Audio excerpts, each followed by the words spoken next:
Jeff Wilke. Hi, John. CEO, Amazon Worldwide Consumer. Thanks for sitting down with CNBC. Happy to be here. All right, so we got to get to the news first. Okay. Antitrust. Okay.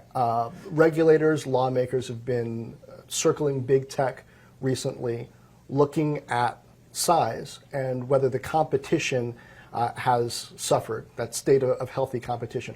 What do you say to people who say that Amazon has fostered an environment where the competition isn't healthy? Well, first thing is, welcome. Thanks for being here at It's great to be here. We have some really amazing stuff planned over the next couple of days. But to answer your question, we think that all significant entities in the economy should be scrutinized. So that's not unusual.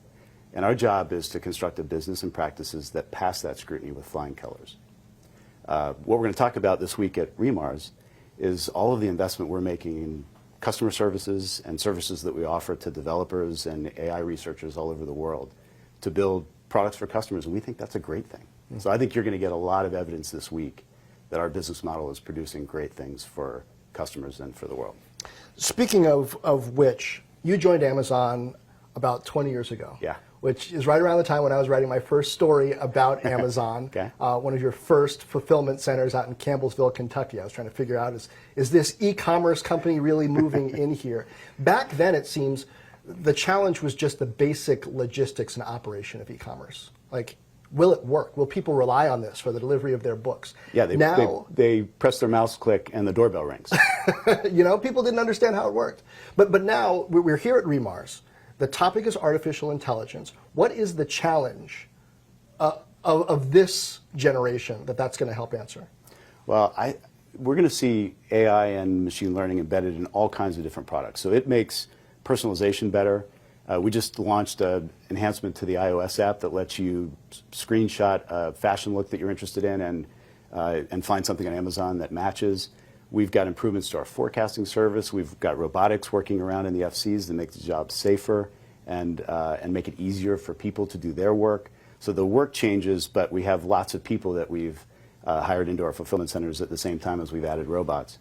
But is there a crazy idea behind it? Because back 20 years ago, when you guys were first building out this logistics operation, the idea of doing that was a crazy idea. eBay was doing the smart thing. They didn't have all this infrastructure on the ground. Is there a crazy idea in the era of AI? What I think is going to happen is the stuff that we're doing for customers, which is all about big selection, really fast delivery speed, and low prices, is just going to get better through AI. So we've been improving delivery speed for years. We just moved Prime recently from 2 days to 1 day, and we're going to keep improving the delivery speed across millions and millions of items. We announced this week that 10 million items are available for 1-day shipping. We can't do that without AI and ML. And I wonder about that, because is there a decreasing marginal return on that? I mean, once you're doing 1 day across the board, is it worth it to invest tens or hundreds of millions of dollars into getting it within a fraction of a day for your core Prime consumer? Do I really need it that much faster? Am I even going to be home? Well, some stuff you might. I mean, if you're out of baby diapers, you might need them faster than 1 day. Okay. So Prime Now is the service that we offer that's really fast. It's less than an hour if you need it that fast. And it has a pretty broad selection of items that are available. We also have delivery from some of our Whole Food stores. We have Amazon Fresh. So there are a bunch of services that are actually faster than 1 day, and we think we'll have more over time. Back to the competition question, because it's on a lot of people's minds. Are there areas, things that you and the leadership team have determined that you won't do because you don't think it would be good for competition, even though it might lead to faster delivery, or even though it might seem like the sort of thing that you could do to build the business, you just don't think it would be good for the competitive environment? You know, we're just focused on customers, really. I mean, we are trying to invent things that customers are going to love, and we think that's our primary job. And if we do a good job of that, customers will keep coming back to us. But it's too hard to predict what everybody else is going to do. We want to stay focused on what we can control, which is a great customer experience. I'm starting to hear stories about how companies are using AI internally to make themselves more efficient. And I think we're hearing about how Amazon is giving tools to developers for building out AI, even the customer-facing AI in the Echo and Alexa and just on the core site. But as an executive, as a leader within Amazon, how are you guys using AI, whether it's in human resources or in marketing internally, just using it to run a more efficient business? I don't know that we have any applications, big applications in human resources, but you mentioned marketing. There's great opportunity to optimize the marketing dollars through AI and ML. And so we're working on that to decide what to show to customers when. That's all algorithmic, and we do better and better. We produce better and better results when we add AI to anything that we've been doing for a long time. Let's talk about Amazon workers, because that's, I mean, your purview is huge. And we're just talking about the warehouses and the old days. Yeah. I was looking at warehouse worker reviews, how they talk about the job. Indeed.com has a lot. The big retailers, Amazon, Walmart, Walgreens, Target, each one has more than 25,000 reviews.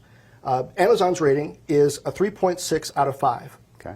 Walmart's is 3.6 out of 5. Walgreens is 3.6 out of 5. Target's is 3.7. But I hear a lot of criticism specifically targeting Amazon. What do those numbers tell you? Well, I'm not sure what to make of the numbers because I don't know how the survey was put together, but I can tell you that we work really hard to create great jobs. So the minimum wage to $15 that we did last year was a really big deal for 250,000 families. We have terrific benefits. The benefits are the same whether you're in my job or somebody who just started in the fulfillment center. We pay 95% of college tuition for people who want to create more career options for themselves. So we think we've created a really good work environment. They're safe fulfillment centers, including the one that we were talking about earlier in Campbellsville, Kentucky. And actually, we have tours of our fulfillment centers for anybody who wants to sign up. So if you hadn't been in a while, we'd encourage you to sign up and see for yourself. If you read something that doesn't sound right, go see for yourself. Are there ways to use artificial intelligence, even at that level, to get a sense of what workers are experiencing and ways to make their jobs either more efficient, more fulfilling? How do you do that? Is there a way that you use technology to do that? Well, I don't know about feedback. That seems the best way to get feedback, I think, is just to ask. But we are using robotics and AI to make the job safer and make it easier for people to do what they do best, which is be creative and and use their mind. So we have these small orange kind of robotic pucks that move around, and they bring inventory to workers instead of workers having to walk around the entire warehouse the way we did in the old days and push carts from place to place. So those small robots have made the job safer. And they've made it more efficient, which has allowed us to pay higher wages. Back at the end of last year, you said that Jeff Bezos said that the leadership team had noticed the criticism around this issue and decided to lead on it. Can you talk about really what that process was like of figuring out how to attack this issue and this problem? Because we've heard about the one-pagers and some of the process that you guys go through. But this is a different sort of conversation, it seems like. Well, we're always looking at the wages that we pay and making sure that they're competitive and fair. We've done that for as long as we've been operating these fulfillment centers. This past time, we took a look at it, and there was, as you say, there was input from the external environment. And we said, we have a chance to do what we would normally have done for a raise, or we can go big and make a statement, and we chose to lead. And take it all the way to 15. It's been terrific. It's been really terrific. I mean, we have more people applying for jobs, fewer people leaving to take other jobs. It's been awesome. It's also interesting, just a few weeks ago, you put forth an offer. Forgive me if I get some details wrong, but $10,000. Yeah, this is DSP. Yes. Yeah. For workers who are dealing with logistics inside to instead go outside, quit their job at Amazon, start their own business, and deliver packages. Yeah. What led to that, and what's the early response been? Have you had a bunch of people taking you up on that? Yeah, the early response is great. The idea is, as you say, is it's $10,000 to reimburse costs. We give 3 months' salary as a further support. We lease vans and vehicles to people who sign up for this, and we ensure that they have enough work so that it's a viable business. Oh, how do you do that? We just give them enough volume, so we know how much volume we have, and we're only saying yes to enough in each area so that we can give them the volume. It's great for us. It allows us to complement the capacity that we have with our great carrier partners, It's great for some of our employees who don't want to do the same thing that they've been doing in the warehouse for 5 or 10 years. They want to, learn some new skills and build a business themselves. That's kind of a theme for us, actually, we're trying to create career opportunities for the folks who work in our fulfillment centers. And one way is to do DSP, another way is advancement within. But the career choice program that I mentioned before, 95% college tuition, funds study in areas that don't matter really for Amazon, but that matter in the local community. In other words, there's a chance for that person to increase their earning potential. And over 16,000 employees have already taken us up on this one. A lot of what you're doing seems like market-based thinking. There was also that offer to people starting at $2,000 and going up based on years of service. Hey, if you want to quit once a year, here's some money to go. Where does that market-based thinking come from, and how does it come to bear? I'm not sure that it starts with that. I think it starts with what is the right program for the customer or for the employee action that we want. And in the case of the DSP, it seemed like $10,000 would support months of the costs and sort of getting started. So that was the right amount. In the case of the kind of pay to quit at the beginning, you offer a little bit, and if not enough people take it, you offer some more, and eventually you get to a level where people who say, you know what, this isn't really for me, they got a little bonus, they feel happy, and it's probably better for the rest of the employees at Amazon who really want to be there. Yeah. How has the logistics challenge changed over 20 years? That's kind of a long period to deal with. But when you came in, it's interesting to me. 3 fulfillment centers when I joined. Oh, gosh. 3? Yeah. Where 3. were they? They were in Delaware, they were in Seattle, and in the U.S., and we had just opened one in Reno. Right. And then Campbellsville. And then Campbellsville. Came not too long after that. Yeah. Now you've got, I'm sure Hundreds. Hundreds. Yeah. What's the challenge now different from them? Because you've got these systems, you've got robots, you've got AI, you've got this crazy system of randomly placing items throughout, the fulfillment center so that they can be found more quickly. What's the challenge now as you try to get one day everywhere? Well, it's just scaling, and it's more complicated than it was with hundreds of fulfillment centers. We have inbound cross-dock centers that are near ports of entry. We have sort centers throughout the country that actually sort packages so that we can get them onto delivery vans. All of this infrastructure is built so we can, as you say, we can deliver faster for customers. It turns out when you have hundreds of warehouses, you can put them closer to cities instead of concentrating them kind of in the center of the country. So now we have them spread out across the U.S. So there is inventory near nearly every city in the U.S., which just allows us to deliver a terrific customer experience. What about marketplace and dealing with third parties, which is something that you weren't doing back then? Yeah. Well, we had just started, and now what we're doing is offering these services, including fulfillment services, but also website services to third parties who want to sell in our store. So we've opened up our store to let others compete against us, and it's worked really well. In fact, they're kind of beating the retail team. More than half of our sales now are from third-party sellers in our store. Yeah. Tell me about Project Zero. This is something that you guys announced just, I think it was in February, dealing with counterfeit items in the store. You had some complaints, I believe. The American Apparel and Footwear Association said it was so bad that they wanted some Amazon marketplaces tagged with the USTR. But you've taken this AI tack on trying to identify counterfeits and allow the brand maker to remove them from the site. Is it working? Yeah, well, first of all, take a step back. There are hundreds of millions of items that people sell at retail all over the world. And counterfeit is not a new problem. There have been counterfeit items in those hundreds of millions for a long time.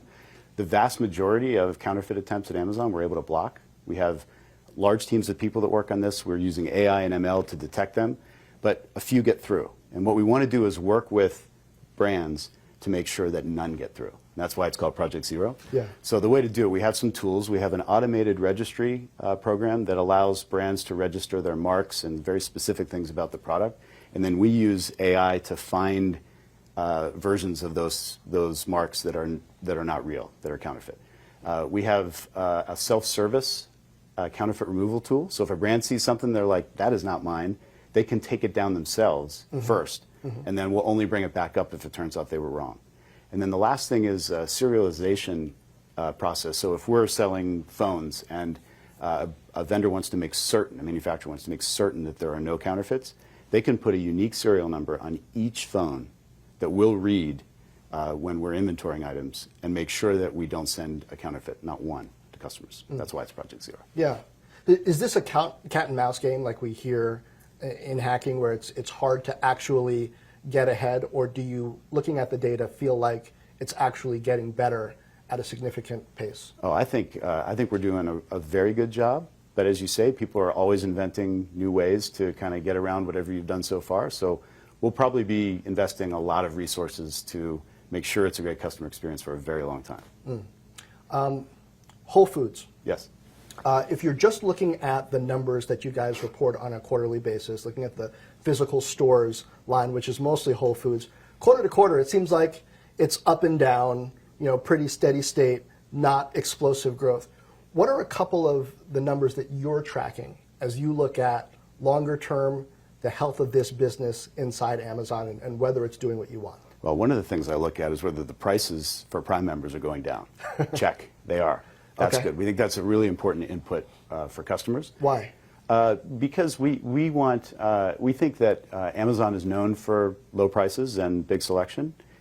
We think Prime members, when they walk into a Whole Foods and know that it's a partner of Amazon's, are going to expect to see good value. Is that going to drive loyalty or new customers? Yeah, What's that yeah, gonna it'll drive loyalty. It'll drive Prime members to value Prime even more, and they're just great deals. So it's things that people are buying, a lot of. So it's not obscure things. And we've lowered the prices. We lowered them when we first bought Whole Foods, and recently we lowered them again. And there'll be more pricing changes over time. We want Prime to be more valuable when you're a Whole Foods customer. Because that does what to the overall Prime? Are you finding ways that activating Prime within Whole Foods also causes people to do other things that you like? Sure. I mean, and this is true for videos. I mean, people who watch more videos with us buy more laundry detergent.